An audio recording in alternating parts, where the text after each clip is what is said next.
Praise the lord. ఈ సాయంకాలపు వేళ దేవుడు నీకు ఇస్తున్న వాగ్దానము కీర్తనల గ్రంథము 138వ అధ్యాయము 8వ వచనం. యెహోవా నా పక్షమున కార్యము సఫలము చేయును.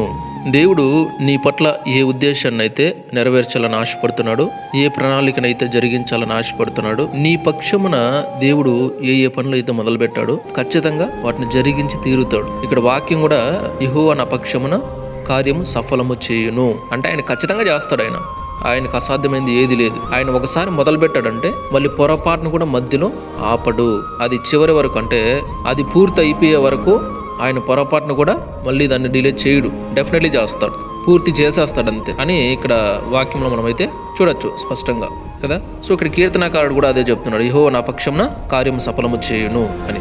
సో ఈ సాయంకాలపు వేళ దేవుడు నీ జీవితంలో దేవుడు ఏ కార్యం చేయాలని ఆశపడుతున్నాడు, ఏ ఉద్దేశాలు నెరవేర్చాలని ఆశపడుతున్నాడు, వాటిని ఖచ్చితంగా దేవుడు నెరవేరుస్తాడు. Praise the lord. చాలా మంది శ్రమలు, ఇబ్బందులు, ఇరుకులు వాటిని చూసి భయపడుతూ ఏందో దేవుడు ఎంత ప్రార్థన చేసినా కూడా నా జీవితంలో ఏ కార్యము చేయట్లేదే అని చెప్పి నిరాశలో ఉంటారు. నిరాశ పడకండి. దేవుడు ఖచ్చితంగా మీ జీవితంలో కార్యమును సఫలం చేస్తాడు, మీ పరిస్థితులను మారుస్తాడు.